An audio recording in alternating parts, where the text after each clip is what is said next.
नमस्कार मित्रांनो, मी प्रवीण राऊत। आज आपण या ठिकाणी पर्यावरण संदर्भात जो काही सिलेबस आहे तो आपण या ठिकाणी इथे डिकोड करणार आहे। आता एन्व्हायरमेंट हा जो काही विषय आहे तो आपला नॉन गॅझेटेड म्हणजे गट ब आणि गट क या मुख्य परीक्षेसाठी हा फर्स्ट टाइम या ठिकाणी इथे इंट्रोड्यूस झालेला आहे। परंतु याच्या आधी हा सिलेबस आपल्या एक्झामला होता का राज्यसेवेला किंवा एमपीएससी मध्ये? तर एमपीएससी मध्ये राज्यसेवा या परीक्षेमध्ये पूर्व परीक्षेला जवळपास 5 क्वेश्चन असायचे आणि जवळपास राज्यसेवा मुख्य परीक्षेला जवळपास 15 ते 20 प्रश्न असायचे। आणि आता हा जो काही गॅझेटेड एक्झाम असेल, याच्या आधी एमईएस एक्झाम जी असायची महाराष्ट्र टेक्निकल सर्व्हिस एक्झाम, याला सुद्धा यांनी पूर्व परीक्षेला एन्व्हायरमेंट हा विषय इंट्रोड्यूस केला होता। पण तुम्हाला माहित असेल की आता या नॉन गॅझेटेड गट ब आणि गट क मध्ये सुद्धा हा पर्यावरण विषय आणलेला आहे। पर्यावरणाचं जे महत्त्व आहे ते ग्लोबल वॉर्मिंगमुळे किंवा क्लायमेट चेंजमुळे वाढत चाललंय। यामुळे हा विषय या ठिकाणी इथे इंट्रोड्यूस केलाय।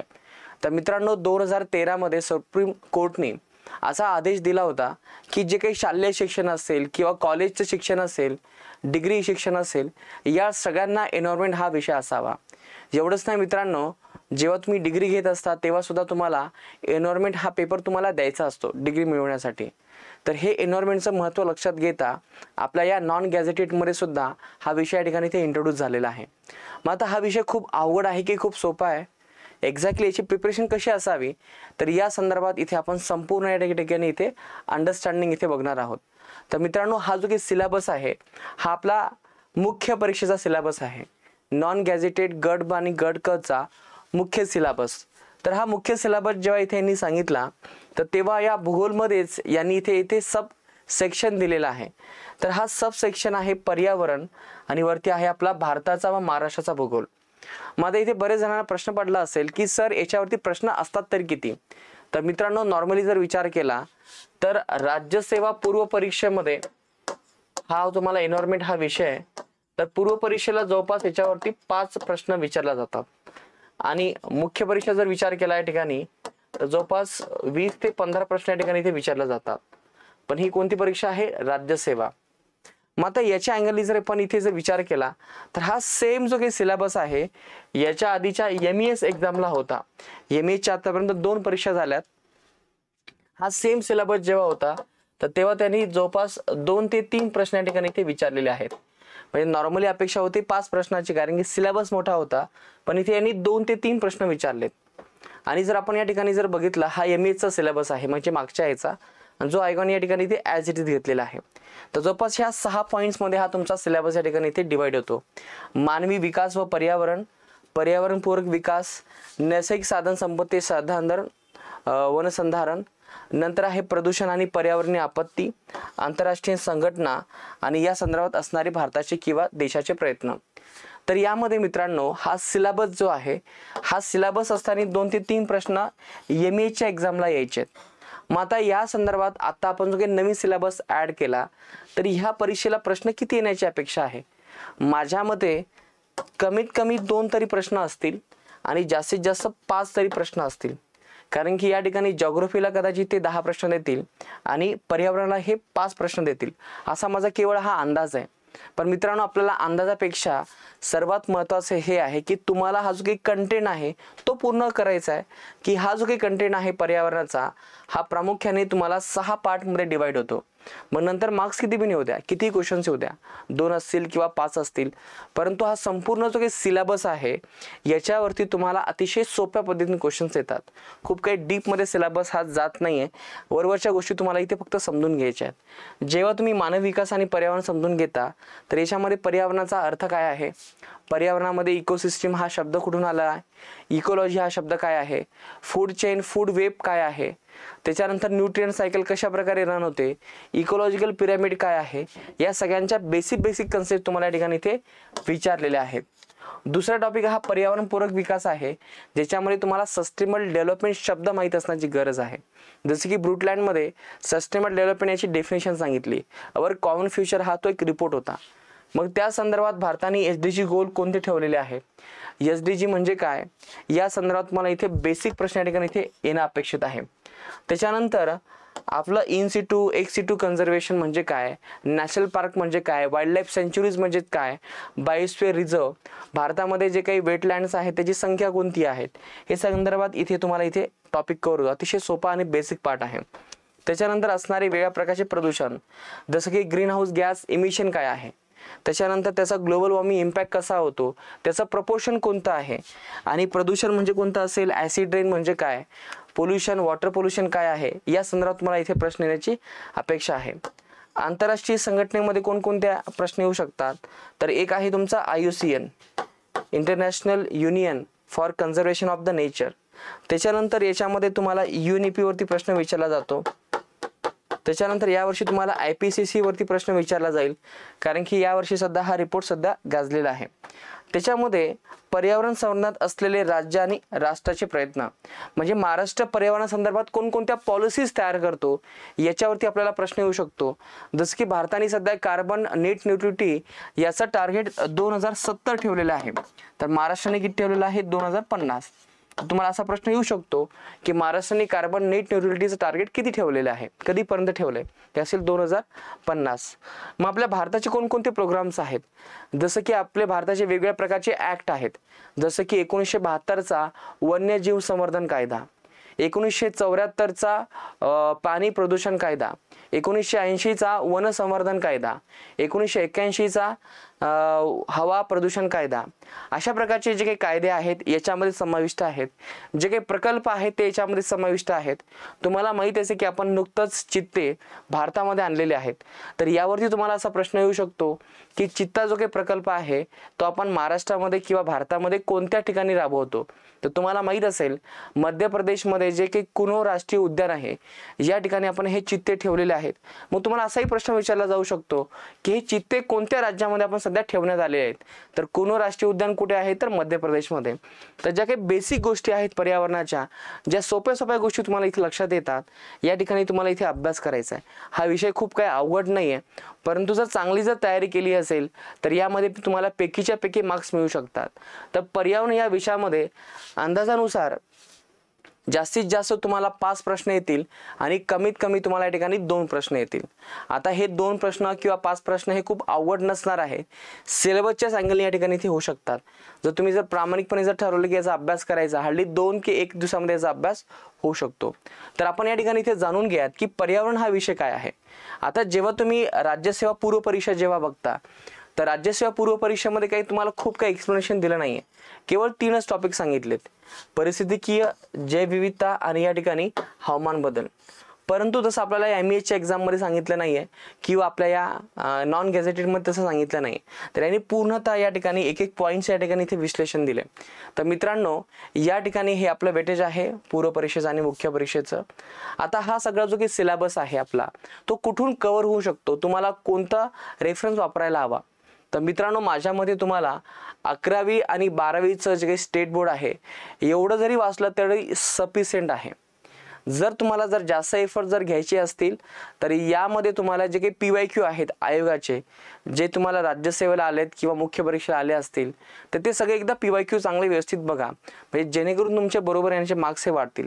परंतु हे 2 पुस्तकं तुम्हाला वाचणं कंपल्सरी आहे, कारण की याच्यातून तुम्हाला फॅक्ट कव्हर होणार आहे. आता यामध्ये आपण पर्यावरण या संदर्भात आपण रेफरन्स बुक लक्षात घेतले, सिलेबस कसा आहे, त्याची लेवल काय आहे हे आपण इथे समजून घेतले, याला किती क्वेश्चन्स येतात हे आपण समजून घेतले. परंतु पर्यावरण म्हणजे काय, एक्झॅक्टली याचा अभ्यास कसा करायचा हे आपण 2 मिनिटात यामध्ये इथे समजून घेऊयात. मित्रांनो, जेव्हा तुम्ही पर्यावरण हा विषय जेव्हा म्हणत असता, तर पर्यावरण या विषयाचा अभ्यास काय आहे. एन्व्हायरमेंट हा आपण याला इंग्लिशमध्ये असं म्हणतो. तर एन्व्हायरमेंट हा जो काही शब्द आहे तो एका फ्रेंच शब्दापासून तयार झालेला आहे. हा एक फ्रेंच शब्द आहे आणि या शब्दाचा अर्थ काय होतो, एनॉन. एनॉन या शब्दाचा अर्थ हा होतो अराउंड अस, म्हणजे अवतीभोवती जे काही आहे आपल्या, या सगळ्यांना आपण काय म्हणतो इथे, एन्व्हायरमेंट. मग आता या ठिकाणी हा मुलगा इथे उभा आहे, तर याच्या आजूबाजूला काय आहे, तर पर्वत आहे, डोंगर आहे, नद्या आहेत. तर याला इथे पर्यावरण इथे म्हणू शकतो का, तर हो, म्हणता येईल. जसं की या ठिकाणी मी इथे स्टुडिओमध्ये उभा आहे, माझ्या बाजूला कॅमेरा आहे, सिस्टीम आहे, त्याच्यानंतर AC आहे, लाईट्स आहेत, हा बोर्ड आहे, याला मी इथे पर्यावरण म्हणू शकतो का, तर यस, डेफिनेटली याला पर्यावरण म्हणता येईल. जर तुम्ही एखाद्या ठिकाणी गेला असाल, जसं की इथे तुम्ही इथे बीचवरती गेलात, विषला इथे एन्व्हायरमेंट म्हणता येईल का? हो, या सगळ्यांना आपण या ठिकाणी इथे एन्व्हायरमेंट म्हणू शकतो. एन्व्हायरमेंटचे सर्वात महत्त्वाचे दोन कंपोनंट्स कोणते आहेत, दोन घटक कोणते आहेत? तर पर्यावरण म्हणजे काय, तर एक आहे तुमचा बायोटिक घटक आणि दुसरा आहे अबायोटिक घटक. याला आपण जैविक आणि अजैविक असं म्हणतो. जैविक म्हणजे काय की जे जिवंत आहेत, जे लिव्हिंग थिंग मध्ये आहे, याला आपण जैविक किंवा बायोटिक असं म्हणतो. अबायोटिक म्हणजे काय की जे जिवंत नाही आहेत, जे नॉन लिव्हिंग आहेत, त्याला या ठिकाणी आपण अबायोटिक असं म्हणतो. तर मित्रांनो इथे लक्षात घ्या, बायोटिकचे प्रामुख्याने पर्यावरणानुसार 3 प्रकार केलेले आहेत. तर या ठिकाणी पहिला प्रकार आहे तुमचा प्रोड्युसर, दुसरा प्रकार आहे तुमचा डिकम्पोजर, याला आपण कंझ्युमर असं म्हणूयात. सिक्वेन्स नुसार जाऊयात आपण. पहिला आहे आपला प्रोड्युसर, दुसरा आहे आपला कंझ्युमर, त्याला आपण भक्षक असं म्हणूयात, आणि तिसरा आहे आपला डिकम्पोजर्स. तर हे बायोटिकचे केवळ 3च प्रकार आहेत. कोणकोणते? प्रोड्युसर, कंझ्युमर आणि उत्पादक, डिकम्पोजर्स. तर प्रोड्युसर म्हणजे काय, याला आपण उत्पादक असं म्हणतो, याला इथे आपण भक्षक असं म्हणतो, आणि इथे याला आपण विघटक असं म्हणतो. मित्रांनो याच्यामध्ये आपल्याला 3 देवाचे नाव इथे तुम्हाला लक्षात घ्यायला हवेत. एक आहे ब्रह्मा, विष्णू आणि महेश. ब्रह्मा काय करतो? पालन करतो. ब्रह्मा निर्माण करतो, विष्णू पालन करतो आणि महेश आहे तो नष्ट करतो. इथे सुद्धा तसंच आहे. उत्पादक करणे म्हणजे निर्माण करणे, भक्षक करणे म्हणजे पालन करणे, आणि विघटक म्हणजे काय आहे तर नष्ट करणे. तर हे असा रेफरन्स या ठिकाणी तुम्हाला इथे लागू शकतो. तर हे 3 पद्धतीचे तुमचे प्रकार आहेत. कशाचे? बायोटिकचे. मग आता या ठिकाणी लक्षात घ्या, जे काही कंझ्युमर्स आहेत, जे नुसतं खाण्याचं काम करतात, मग हे कंझ्युमरचे प्रकार किती आहेत? यांच्या खाण्याच्या पद्धतीनुसार या कंझ्युमरचे प्रामुख्याने आपण काही प्रकार म्हणू शकतो. त्यांच्या खाण्याच्या पद्धतीनुसार कंझ्युमर हे कोणते असतात? हे हेटेरोट्रॉपिक्स असतात. आता हेटेरोट्रॉप्स किंवा हेटेरोट्रॉपिक्स म्हणजे काय? हेटेरोट्रॉप्स म्हणजे काय की जे स्वतःचं अन्न स्वतः तयार करू शकत नाही, जे इतरांवरती डिपेंडेंट असतात. ज्याच्यामध्ये 3 प्रकार या ठिकाणी केलेले आहेत. एक आहे आपला हार्बिव्होरस, दुसरा आहे आपला कार्निव्होरस, आणि तिसरा आहे आपला ओमनिव्होरस. तर असे हे 3 हेटेरोट्रॉपचे प्रकार आहेत, जे स्वतःचं अन्न स्वतः तयार करत नाही. मग हार्बिव्होरस म्हणजे कोण? की जे केवळ मांस खातात, जे केवळ गवत खातात. आता हार्बिव्होरस म्हणजे काय? याला आपण शाकाहारी असं म्हणूयात. कार्निव्होरस म्हणजे काय? मांसाहारी, जे केवळ मांस खातात. आणि तिसरा जो काही प्रकार या ठिकाणी आपण बघतोय तो आहे ओमनिव्होरस. याला आपण या ठिकाणी इथं मिश्राहारी असं म्हणतो. तर शाकाहारी, मांसाहारी आणि मिश्राहारी. आता हे जे काही प्रकार आहेत हे हेटेरोट्रॉपचे प्रकार आहेत, जे स्वतःचं अन्न स्वतः तयार करू शकत नाही. आणि जे काही प्रोड्युसर आहेत मित्रांनो, हे प्रोड्युसर हे स्वतःचं अन्न स्वतः तयार करू शकतात, म्हणून याला म्हटलेलं आहे आपण ऑटोट्रॉप्स. मग ऑटोट्रॉप्स मध्ये कोणाकोणाचा क्रमांक लागतो? याला आपण मराठीमध्ये स्वयंपोषी असं म्हणतो. मग स्वयंपोषीमध्ये कोणाचा क्रमांक लागतो? तर स्वयंपोषीमध्ये आपले प्लांट्स असतील, जे काही केमोसिंथेसिस बॅक्टेरिया आहे याचा क्रमांक लागतो. तर हे आहे आपले ऑटोट्रॉप्स. त्याच्यानंतर आहे दुसरा प्रकार, त्याला आपण डिकम्पोजर असं म्हटलेलं आहे. तर डिकम्पोजर म्हणजे काय? जे सडलेले अन्न असतील किंवा जे काही पदार्थ असतील याला विघटन करण्याचं काम या ठिकाणी करतात. आणि यांचा खाण्याचा प्रकार कोणता आहे? याला आपण म्हटलेलं आहे सॅप्रोट्रॉप्स. तर हे अशा यांच्या खाण्याच्या पद्धतीनुसार यांचे 3 नाव केले आपण: ऑटोट्रॉप्स, हेटेरोट्रॉप्स आणि सॅप्रोट्रॉप्स. तर ऑटोट्रॉप्स म्हणजे प्लांट्स किंवा केमोसिंथेटिक बॅक्टेरिया, आणि कंझ्युमर म्हणजे काय? हेटेरोट्रॉप्स. तर हे हार्बिव्होरस, कार्निव्होरस, ओमनिव्होरस असे प्रकार या ठिकाणी आहेत. आणि डिकम्पोजर म्हणजे काय? तर विघटक. तर हे अशा हे तिथे 3 प्रकार आपण लक्षात घेतले बायोटिकचे. आता जेव्हा तुम्ही अबायोटिक जेव्हा म्हणता, मग अबायोटिक म्हणजे काय की जे जिवंत नाही आहेत, मग त्याचे प्रामुख्याने 2 घटक केलेत. एक आहे नॅचरल रिसोर्सेस आणि दुसरा आहे मॅनमेड रिसोर्सेस. नॅचरल रिसोर्सेस म्हणजे काय की जे तुम्हाला निसर्गातः उपलब्ध आहेत, जसं की पाणी असेल, जमीन असेल, त्याच्यानंतर हवा असेल. मॅनमेड म्हणजे काय? जे माणसाने स्वतःहून तयार केलेले आहे, जसं की हा पेन असेल, हा रिमोट कंट्रोल असेल, हा बोर्ड असेल, हे सगळे तुमचे मॅनमेड कंपोनंट्स आहेत. तर अशा प्रकारे जो काही निसर्ग आहे तो 2 गोष्टीपासून तयार होतो. एक आहे जैविक घटक आणि दुसरा आहे अजैविक घटक. मग त्याच्यानंतर दुसरा शब्द या ठिकाणी इथे समजून घ्यायचा आहे, इकोसिस्टीम. इकोसिस्टीम हा जो काही शब्द आहे तो सर्वप्रथम 1935 मध्ये अर्थर टेन्सली यांनी हा शब्द या ठिकाणी इथे वापरला होता आणि यांनी याच्यामध्ये सांगितलं होतं की जेव्हा बायोटिक आणि अबायोटिक, पर्यावरण म्हणजे काय, बायोटिक आणि अबायोटिक, परंतु इकोसिस्टीम म्हणजे या शब्दाचा अर्थ हा होतो की जेव्हा यांचा परस्पर संबंध येतो. जसं की तुम्हाला माहिती असेल की एका तलावामध्ये सूर्यप्रकाश पडतो, त्या तलावामध्ये असणारे जे काही शेवाळ आहे ते फोटोसिंथेसिसच्या माध्यमातून अन्न तयार करतात. मग ते अन्न कोण करतात, झूप्लॅन्क्टन. मग झूप्लॅन्क्टन काय करतात, परत कोणाला खातात, किंवा झूप्लॅन्क्टन कोण खाते, तर छोटे मासे, मग नंतर मोठे मासे. तर हे काय आहे, तर एकमेकांवरती अवलंबून असणारी सिस्टीम आहे ज्याच्यामध्ये तुम्हाला जैविक आणि अजैविकचा नेहमी संबंध येतो. तर जेव्हा तुम्ही जैविक आणि अजैविकचा जेव्हा संबंध सांगता त्याला आपण काय म्हणतो, इकोसिस्टीम. हा शब्द कोणी सांगितला असेल, अर्थर टेन्सली या व्यक्तीने सांगितला. मग त्याच्यानंतर जेव्हा तुम्ही इकोसिस्टीमचा जेव्हा स्टडी करता त्याला काय म्हटलेलं आहे आपण या ठिकाणी, इकोलॉजी. आता इकोलॉजी हा शब्द सर्वप्रथम कोणी सांगितला असेल, तर यांचं नाव आहे अर्न्स्ट हॅकेल. अर्न्स्ट हॅकेल या व्यक्तीने हा शब्द सांगितला. आणि हा जो काही इकोलॉजी हा जो काही शब्द आहे तो इयोकॉस लॉगस या शब्दापासून तो तयार झाला. इयोकॉस म्हणजे काय, होम. लॉगस म्हणजे काय, स्टडी. म्हणजे यामध्ये तुम्हाला हॅबिटेटचा स्टडी करायचा आहे, यालाच म्हटलेला आहे इकोलॉजी. आणि विशेषतः हा इकोलॉजी हा जो काही शब्द आहे हा कोणता शब्द आहे, तर हा एक ग्रीक प्रकारचा शब्द आहे.